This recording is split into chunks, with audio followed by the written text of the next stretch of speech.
to my channel! So, after, I think a month yata, yung last ako na nag-film. Hindi ko na maalala. Pero kasi sobrang na-busy kami lately dahil nga dun sa move na ginawa namin. So, yung mga plano ko na i-document ko yung moving process namin, hindi na natuloy kasi sobrang daming nangyari in the past few weeks and oh yeah, in the past few weeks and days.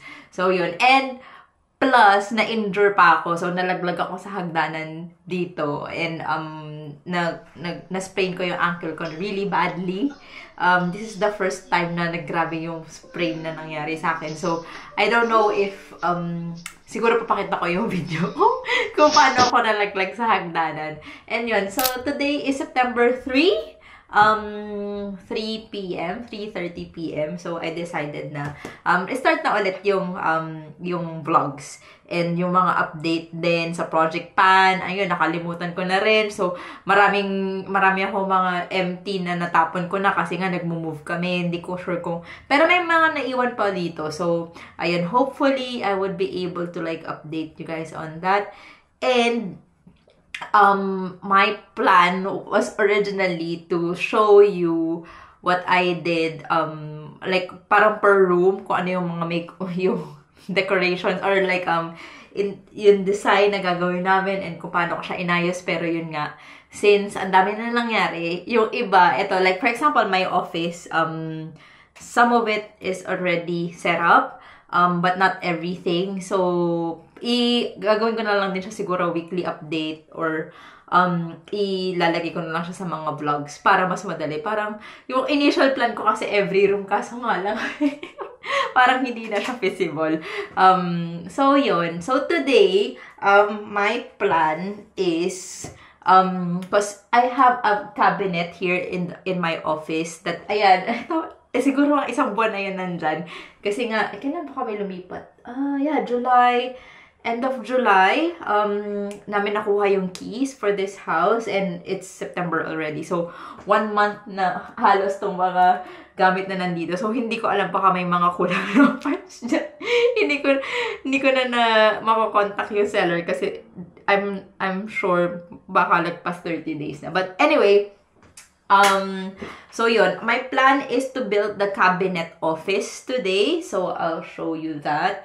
And meron din akong, may dalawa pa akong flat pack na need i-assemble. So, yung isa yung radiator cover para dun sa hallway. I don't know if I would be able to do that today.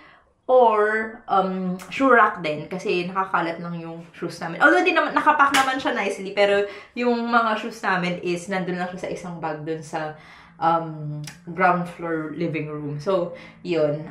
Hopefully, I would be able to vlog consistently again. And, actually, yung may finilm ako ng last time, hindi ko palang na-edit. I'll post that first. But, yeah. I'm happy that I would be able to document, at least from this point on, kung ano na yung gagawin ko. So, ayun. Actually, pwede ko kayong i-tour. Well, ipapakita ko lang yung update na yung nangyari na dito sa office ko. So, I have an office for this house, which is really, really nice. So, ito yung setup kong so far. So, ito, meron akong ledge dito. Para no drill to, so, pinatong ko lang siya dyan. Hindi ko sure kung finalized na yan, pero plan ko ilagay yung mga headset sa cabinet. So, yan. Ito yung desk setup ko so far. So, I'm working from home today dahil nga my left foot is still masakit and maga pa rin siya and bruised. So, ayan, this is my desk setup. So, I opted for like a white and wood look dito sa room na to. And actually, in the future, probably, I want to paint one of the walls. Maybe itong nasa likod ko. Or like a wallpaper para hindi siya plain. Kasi ayan o, tingnan nyo, all white. All white siya. So, medyo parang so plain. So far, again, yung desk, I inask ko yung kapatid ni Dev na i-assemble to. So, in-assemble niya this one in the weekend. So, hindi ko na siya, dapat pala nag-film ako ng konti para napakita ko na ginagawa niya. Tapos, ayan. Tapos, actually, rising desk siya. Tama ba? rising desk. So, meron ako dito, nakakalat sa gilid is the, para makita nyo yung totoong, itsura nung, pag-start ko nung pag-update nitong, office. So, meron akong walking pad dyan, and then, yung mga tools ko lang na ginagamit, na usually, para nandito lang, alam ko kung saan siya nakalagay. The printer is there, kaya gusto ko nang gawin yung cabinet, and, my snack bag. So, ayan. And then, mga random bits lang dyan, yung badminton racket namin nandito, pero, usually, nasa kotse yan, kasi, yun pa, kasi kinuha din yung kotse namin dahil nga, meron siyang dent sa doors dahil dun sa accident na nangyari sa akin last May. So, ngayon lang nila pinaltan and then they gave us a courtesy car. So, kailangan ko tanggalin lahat ng gamit ko dun and ilipat ko muna dito sa courtesy car. But tomorrow, we will get the car again. So, it's all fixed. Ayan. So, eto, yan yung windowsill. Tapos, in-install din yung tong curtain na to. Before, wala yung curtain na yan. So, ayan, ito muna yung temporarily yung setup ko. Actually, parang medyo cluttered siya to my liking kasi ang dami pa na nakalagay dyan. Pero wala pa kasi ko, yun nga, yung mga storage, i-assemble ko pa for this. Ayan. Tapos, I tried to make it as neat as possible. So, ayan yung cable management. Kailangan ko pa siyang ayusin palalo. So, yeah. And then, another one that I have in this room is a full-length mirror. So, para in case na bago ka lumabas ng bahay kasi my room is the last room that you, not last room, pero malapit siya sa front door. So, you can check out your fit here in this mirror. So, ayun. Ito yung wall at the back of my laptop. So, this is where I'm gonna put the cabinet and this is where I'm gonna put the shoe rack. Tapos naglagay lang ako ng sabitan din dito. So far, ayan pa lang yung update sa office.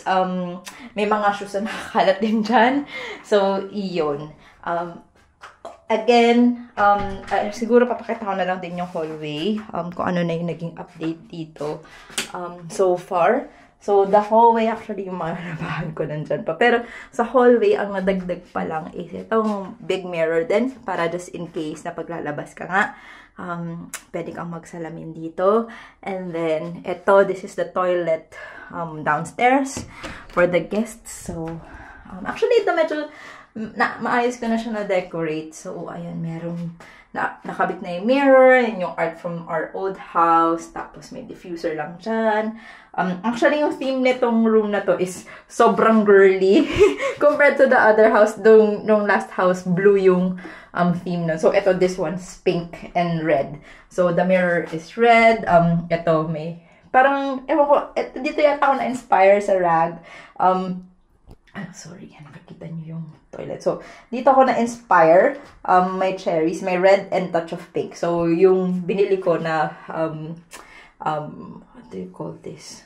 Yung binili ko na, anong tawag dito? Ano ba yan? Nakalimutan kita dito. Yung binili ko, pamanasan ng kamay. Yung binili kong hand towel is, may ribbons din siya. So, ayan. Tapos yung soap dispenser is also pink. But actually, the trash can is black. But it's okay. It's black and pink. So, dito din, plan ko na probably one wall is lalagyan natin ng color kasi nga, medyo plain lang siya. Tapos ito lang din yung cabinet ko from the last house. Ayan, storage ng mga cleaning stuff. And then, ito yung plant namin from the last house. So, ito, actually, nag-thrive siya dito. Parang, maganda yung pwesto niya dito. And then, ito lang din yung mga decorations from the last house. So, yun. Yan yung update sa baba. And actually, meron pa palang isa yung laundry area. So, ito, buksan lang natin. So, ayan. So, nalipat na rin yung washing machine here. Naglagay lang ako ng mat dito. Like, parang mukhang wood yung top, pero hindi siya wood. Ano lang yan, mat lang. Tapos, ito yung galing din dito sa old house, pero nasa kitchen to before. Ginawa ko siyang lalagyan ng mga laundry pods, and yung mga fabricon, and yung mga ginagamit natin sa laundry. So, ayan siya. And then, dito ko lang din nilagay yung payong. Tapos, nandito lang din yung internet namin. So, ayun. I think, yan lang yung update sa baba. So, yung sa kitchen and living room sa baba, I'll just show that to you once I have the time. So, yun. Again, today, I'll just build flat packs and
ano oras na? 5:04 p.m. So, let's assemble. So, unahin ko muna yung cabinet, well, display cabinet para dun sa office. So, ito time-lapse ko na lang kasi feeling ko medyo matagal ko to gagawin. So, yun. And then, I'll try to also i-assemble din itong radiator cover na na-deliver today. So, ayan. Pray for me!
Okay, so good luck to me. Daming parts. Let's see how long will I take to build this cabinet.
Time check.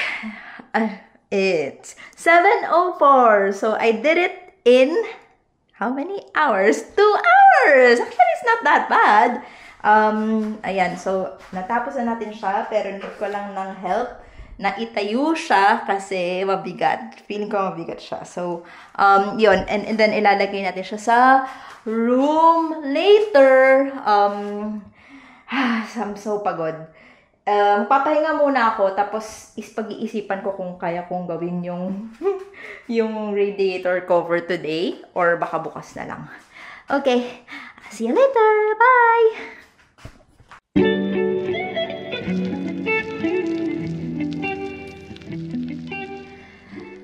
Good morning! So, it's the next day, September 4. So today, hindi ba kita? Okay, so, ngayon, i-organize natin tong cabinet na binild natin kahapon. So, ayan, nakakalat siya yung mga stuff. So, let's see if I would be able to organize it. Actually, walang mga boxes. Parang need ko ng mga boxes. Pero, I'll try my best to organize it as much as possible today. Yeah!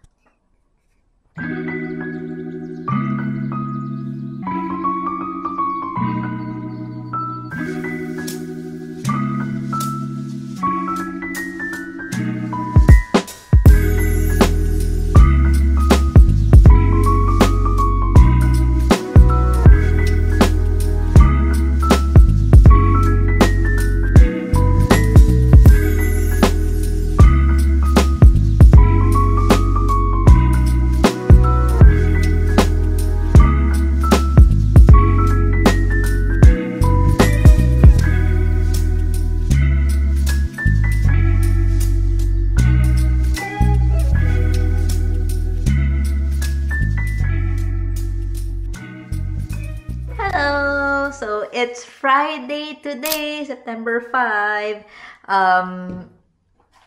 Gagawa tayo ng banana bread kasi mayroon akong 3 bananas na pasiraan. Yung perfect na siya for banana bread. So, yun yung gagawin natin today. So, while binibake ko yung banana bread, gagawin ko na, or i-assemble ko na yung radiator or cover na ginawa ko. So, ayun. And it's Friday today! Finally! Weekend na! And it's after work. So, yun yung gagawin natin for this day.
I made a mistake.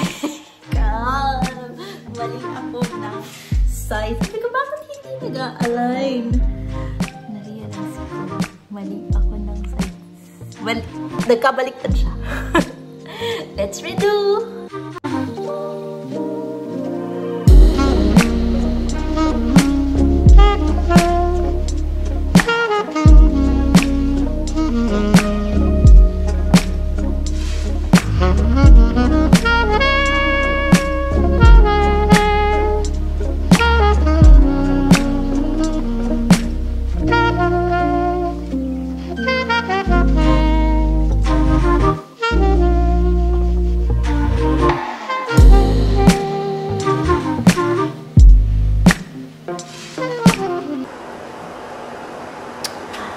Okay, guys. So, kailangan natin siyang i-secure sa wall kasi dalawa lang yung legs niya. So, hindi siya safe. Nalagay ko na yung isang bracket. So, ilalagay ko na lang yung isang bracket. And this is the first time, I think, ever that I'm gonna... Well, nalagay ko na isang bracket. So, but this is the first time that I'm drilling holes in the wall here in the house, which is stressful, but it's okay. That's the first time for everything. Ayan. So, actually, itong ginagamit ko is bracket. So, kasi itong wall na to is hollow siya, diba? So, mahirap mag-secure ng stuff dito. So, ganito siya. Tapos, parang mag-open siya sa loob para ma-secure siya. So, ganyan. Para kasing ano lang to eh, hollow. Tapos, anong tawag dito? Kalimutan ko yung term, pero may tawag dito sa wall na to. Okay. Let's drill a hole. Wait. Okay, let's do this.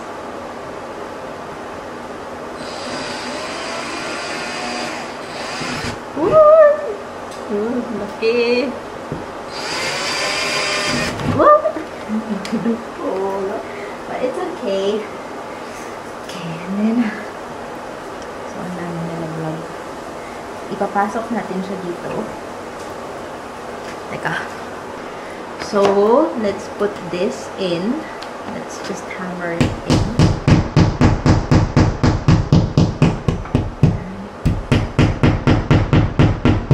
So, once it's securely in, merong contraption na para ilak mo siya sa loob. So, i-loosen up lang natin siya. Para ma-stuck siya sa wall. Ayan o. Kasi kung titignan nyo closer. Ayan o. Ano siya, loose. So, we have to tighten it to the wall. Okay. This is the thing, para i-open niya yung nasa loob, yung pinakita ko kanina.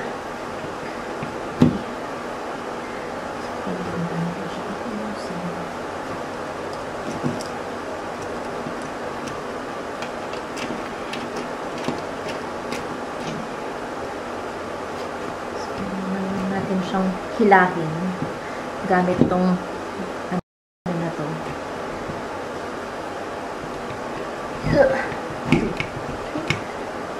And then, release it, and then yan. Ganyan na siya. Nakabuka na siya dyan sa loob. Same thing on the other side. Sana nakikita. Tingnan natin. Okay. Sana nakikita nyo siya. Okay.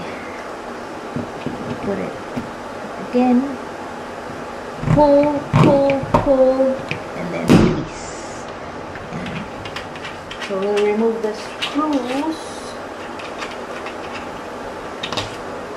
Then, ilalagay na natin itong bracket dito para in preparation for the cover later.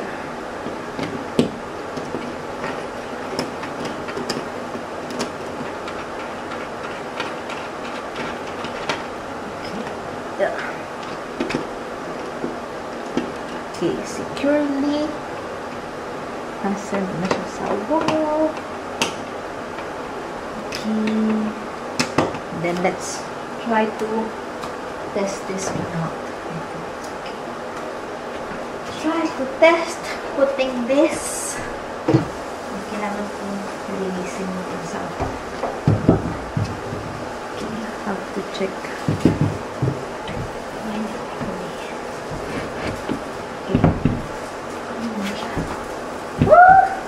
It's aligned properly. Yan! Actually.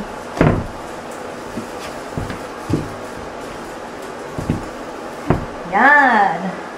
Okay, so ang ginawa ko, hindi ko muna sinicure tong gilid. Actually, may cover din yan para ma-pencilan ko kung saan ko siya ilalagay. So, yun! Yes! Successful! Ilalagay ko lang yung panel sa gilid and then I'll show you what's the end result. Oh, andun na naman yung pusa. I see, we have a cat visitor. See? It's there. Ayun. So, yun. Lagyan lang natin yung side panels and then I'll show you the end product.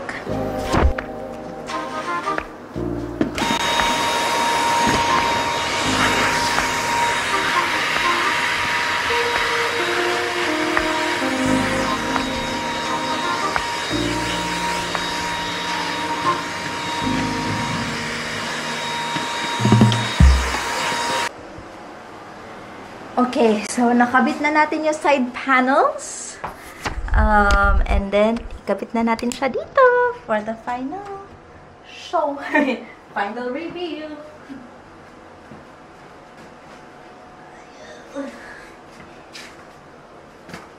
Ayan, so, kabit na natin yung mga side panels niya. And then, let's put it here.